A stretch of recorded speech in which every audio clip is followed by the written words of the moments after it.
Section 33, page 165. Madame Olenska slipped the sheet into the envelope, wrote a name on it, and put it into her pocket. Then she too stood up.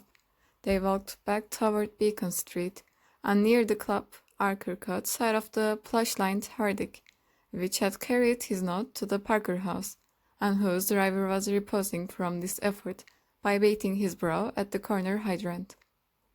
"I told you everything was predestined. Here's the cab for us, you see."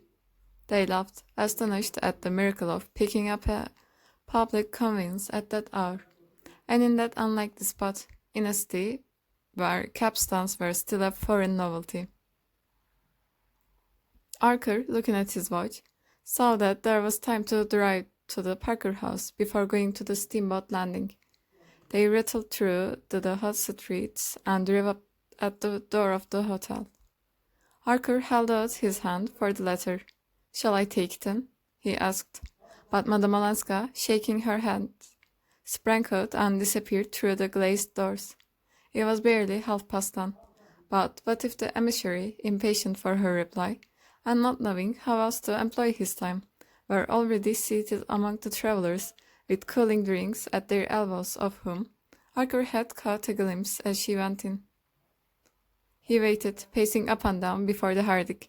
A Sicilian yacht with eyes like Nastasia's offered to shine his boots, and an Irish matron to sell him peaches, and every few moments the doors opened to let out hot men with straw hats tilted far back, who glanced at him as they went by.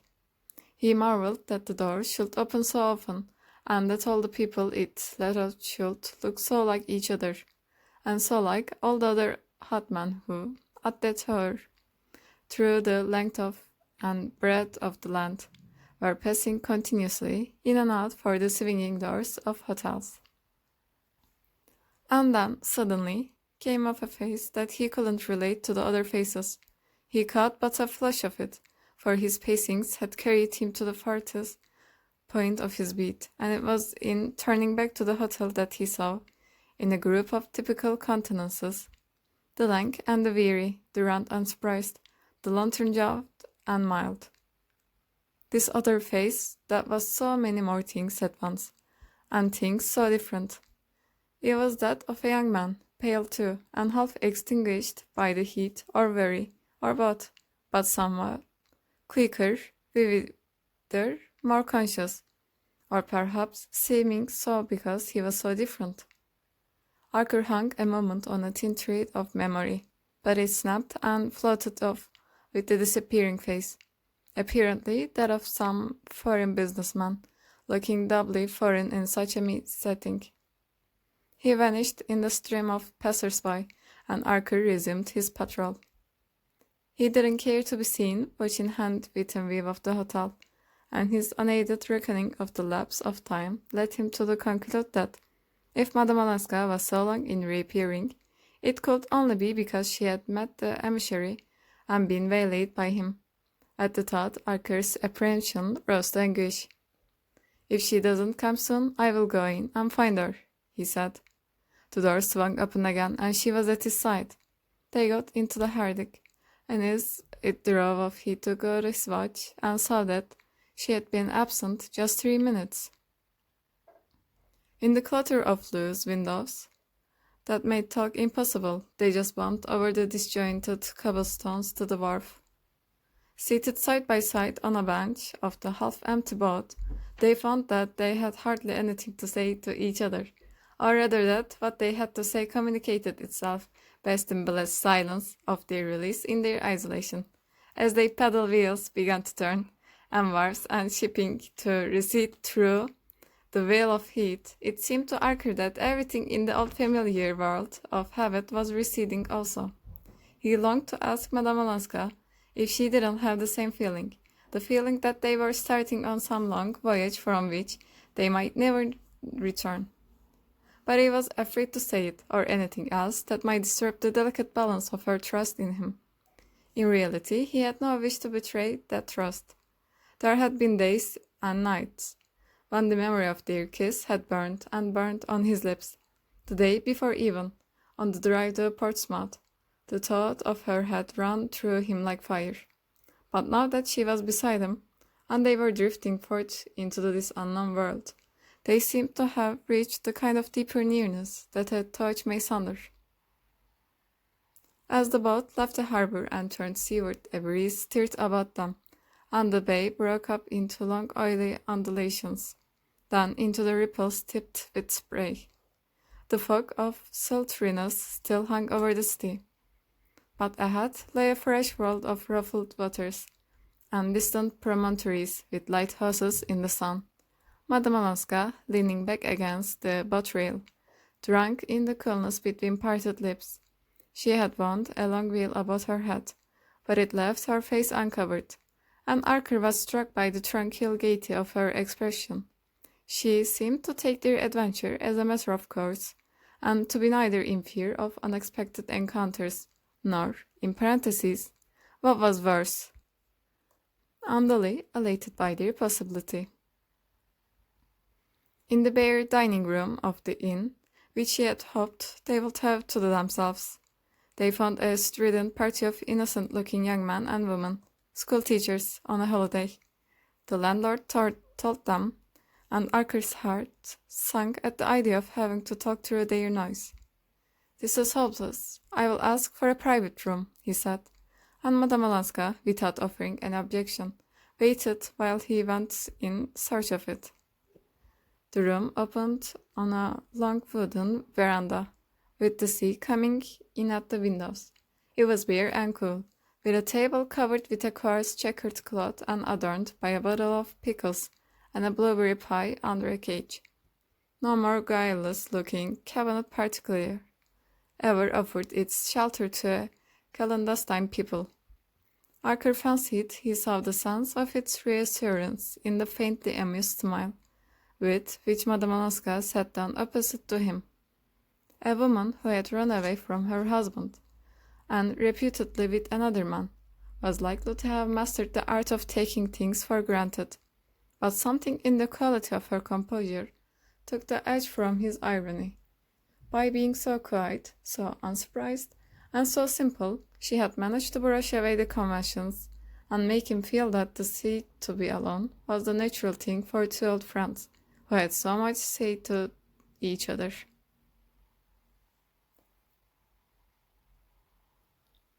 Chapter 24. They lunched slowly and meditatively, with mute intervals between rushes of talk, for, the spell once broken, they had much to say, and yet moments when saying became the mere accompaniment to long dialogues of silence. Archer kept the talk from his own affairs, not with conscious intention, but because he didn't want to miss a word of her history, and leaning on the table, her chin resting on her clasped hands, she talked to him of the year and a half since they had met. She had grown tired of what people called society. New York was kind. It was almost oppressively hospitable. She would never forget the way in which it had welcomed her back. But after the first flush of novelty, she had found herself, as she phrased it, too different to care for the things it cared about. And so she had decided to try Washington, where one was supposed to meet more varieties of people and of opinion.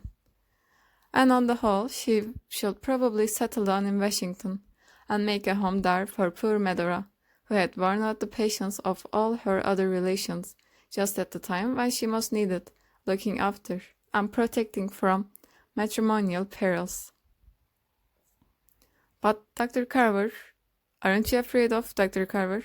I hear he has been staying with you at the Blankers." She smiled. "Oh, the Carver danger is over. Dr. Carver is a very clever man. He wants a rich wife to finance his plans, and Medora is simply a good advertisement as a convert." "A convert to what?" "To all sorts of new and crazy social schemes. But, do you know, they interest me more than the blind conformity to tradition. Somebody else's tradition, that I see among our own friends. It seems stupid to have discovered America, only to make it into a copy of another country." She smiled across the table. "Do you suppose Christopher Columbus would have taken all the trouble just to go to the opera with the Selfridge Marys. Archer changed color. And Beaufort, do you say these things to Beaufort? He asked abruptly. I haven't seen him for a long time, but I used to, and he understands. Ah, it's what I've always told you. You don't like us, and you like Beaufort because he's so unlike us. He looked about the bare room and out at the bare beach and the row of stark white village houses strung along the shore. We are damnably dull. We have no character, no color, no variety. I wonder, he broke out, why you don't go back? Her eyes darkened, and he expected an indignant rejoinder, but she sat silent, as if thinking over what he had said, and he grew frightened, lest she should answer that she wondered too. At length she said, I believe it's because of you.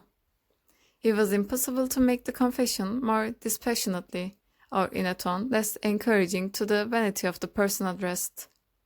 Archer reddened to the temples, but dared not move or speak. It was as if her words had been some rare butterfly that the least motion might drive off on startled wings, but that might gather a flock about it if it were left undisturbed. At least, she continued, it was you who made me understand that, under the dullness, there are things so fine and sensitive and delicate that even those I most cared for in my other life look cheap in comparison. I don't know how to explain myself. She drew together her troubled brows, but it seems as if I've never before understood with how much that is hard and shabby and base the most exquisite pleasures may be paid. Exquisite pleasures. It is something to have had them, he felt like retorting, but the appeal in her eyes kept him silent. I want, she went on, to be perfectly honest with you, and with myself. For a long time I have hoped this chance would come, that I might tell you how you have helped me, what you have made of me. Archer sat staring beneath frowning brows. He interrupted her with a laugh. And what do you make out that you have made of me? She paled a little. Of you? Yes, for I am of your making much more than you ever were of mine. I am the man who married one woman, because another one told him to. Her paleness turned to a fugitive flush. I thought you promised you were not to say such things today. Oh, how like a woman. None of you will ever see a bad business through. She lowered her voice. Is it a bad business for me? He stood in the window, drumming against the raised sash, and feeling in every fibre the wistful tenderness with which she had spoken of her cousin's name. For that's the thing we have always got to think of, haven't we? By your own showing, she insisted. My own showing, he echoed, his blank eyes still on the sea. Or if not, she continued, pursing her own thought with a painful application, if it is not worth while to have given up, to have missed things so that others may be saved from disillusionment and misery, then everything I came home for, everything that made my other life seem by contrast so bare and so poor, because no one there took account of them. All these things are a sham or a dream. He turned around without moving from his place. And in that case, there is no reason on earth why you shouldn't go back, he concluded for her. Her eyes were clinging to him desperately. Oh, is there no reason? Not if you stake your all on the success of my marriage. My marriage, he said savagely, isn't going to be a sight to keep you here. She made no answer, and he went on. What is the use? You gave me my first glimpse of a real life, and at the same moment you ask me to go on with a sham one. It's beyond human enduring, that's all. Oh, you don't say that. When I'm enduring it, she burst out, her eyes filling. Her arms had dropped along the table, and she sat with her face abandoned to his gaze, as if in the recklessness of a desperate peril. The face exposed her as much as if it had been her whole person, with the soul behind it. Archer stood dumb, overwhelmed by what it suddenly told him. You too. Oh, all this time, you too? For answer, she let the tears on her lids overflow and roll slowly downward. End of the section, page 170.